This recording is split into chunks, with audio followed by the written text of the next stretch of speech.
Un look passado, pencuden, la quaterbadro, kai super, flicco, flacco, baiten, que soit in rat.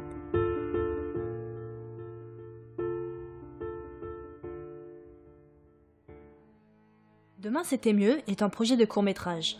L'histoire se déroule dans un monde où le patriotisme et le désir d'indépendance des peuples est poussé jusqu'au point de séparer les quartiers par des frontières physiques. Dans ce monde, chaque quartier a ses propres lois, son propre gouvernement. Dans ce film, nous suivons l'évolution des quartiers renommés 122 et 333.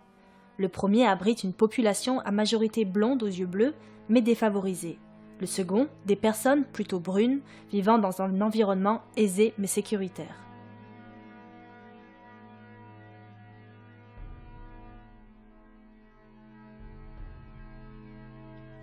Je m'appelle Laura, j'ai 15 ans. Et plus tard, je vivrai dans le 333. Demain, c'était mieux.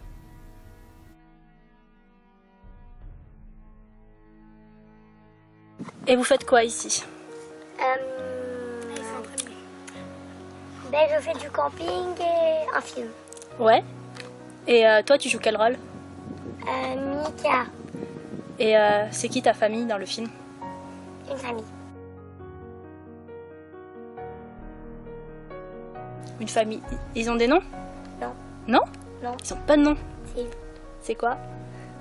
Je sais plus qui. Et Marc. D'accord. Donc ta sœur, non. Sa sœur est inutile. Mais je me suis... Tu? Aura.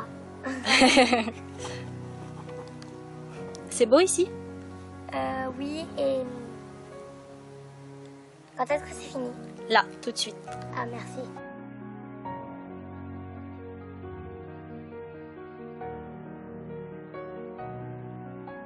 J'ai fait 5 ans de théâtre, parce que voilà, j'adore me mettre en scène, etc. Et après, en fait, un été, j'ai décidé de faire un stage de cinéma.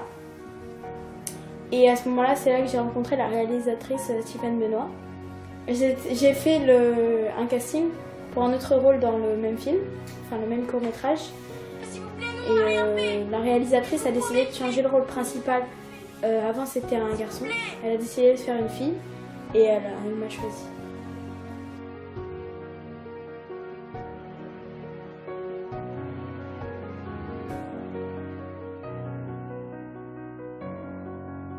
Elle a une grande évolution, parce qu'à la base c'est une fille attentionnée, qui est proche de sa famille, qui a plein d'amis, enfin qui est épanouie quand même, qui même au départ se rend pas compte de ce qui se passe, alors que à la fin en fait c'est plutôt elle qui va changer les choses. Tu as fait des lectures avec les deux autres comédiens principaux, je crois. Alors comment tu t'es sentie avec eux? Parce qu'il y a quand même une vraie différence d'âge entre les trois et la famille. Moi très bien, déjà je m'habitue, enfin j'aime bien les gens, enfin, je m'habitue aux gens, mais très bien, parce que en plus déjà on est réunis pour la même passion un peu, donc déjà ça fait un point commun, et moi très bien, je suis bien contente. Pour nous offrir une vie meilleure à mon frère et à moi. Tant n'y fera rien. Plus jamais je ne le dirai. Ok. Pour vous, il n'y a pas trop de phrases qui vous posent problème? Le nouveau gouvernement en place mène une politique contre l'accueil des migrants originaires des autres quartiers, notamment ceux arrivant du 122. C'est dans ce contexte que le film commence. Nous suivons Marc, père solitaire, et ses deux enfants, Laura 15 ans et Mika 6 ans. La famille a fui son quartier d'origine en proie à des conflits incessants pour tenter de rentrer au 333. Marc, comme nombre de ses concitoyens, a dans l'espoir que ses enfants connaissent un jour la vie dans un quartier en paix. Mais les choses vont s'avérer plus compliquées que prévu quand la petite famille se retrouve devant une frontière hermétique et des lois anti-blonds de plus en plus drastiques. Demain c'était mieux aborde la thématique de la migration, mais aussi du sentiment de rejet à travers des yeux d'enfants. Marc, Laura et Mika voyaient le quartier 333 comme un espoir, comme une chance d'avenir. Mais ce sentiment va rapidement se transformer en sentiment de culpabilité. La culpabilité de ne pas être né dans le bon quartier, la culpabilité de ne pas être né brun. Non, c'est moi qui suis allée à la fenêtre. Parce que je regarde s'il arrive pas, mon père. En fait, tu vas te déplacer pour aller jusqu'à la fenêtre.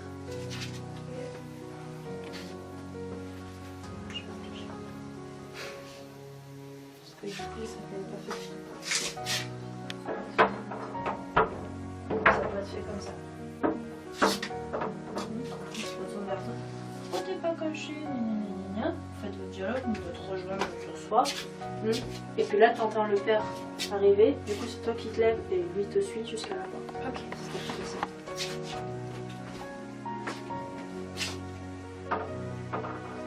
Tu viens ici, Honoré?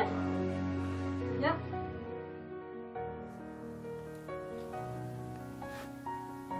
Va falloir se débrouiller tout seul maintenant. Papa va pas venir, Virginie. Pourquoi tu dis qu'il va pas revenir? Il a dit qu'il allait revenir. Tu sais, les gens ici ils nous aiment pas trop. C'est pour ça que les gardes ont arrêté papa et qu'on est obligé de se cacher là. Mais pourquoi il nous aime pas? J'ai rien fait moi. C'est à cause de ça. Arrête! Puis ça. Arrête! Et ça aussi. Arrête! Arrête! Pour préparer ce film, nous avons fait un gros casting entre la région Rhône-Alpes et Occitanie pour trouver les personnages principaux et de nombreux repérages pour les décors du film qui auront une place vraiment très importante.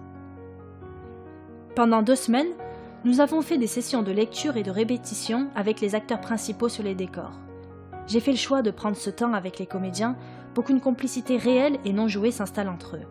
Je voulais qu'ils s'habituent au décor du film pour qu'au moment du tournage, ils aient l'impression de se connaître et de les connaître comme s'ils avaient toujours vécu dans ces lieux.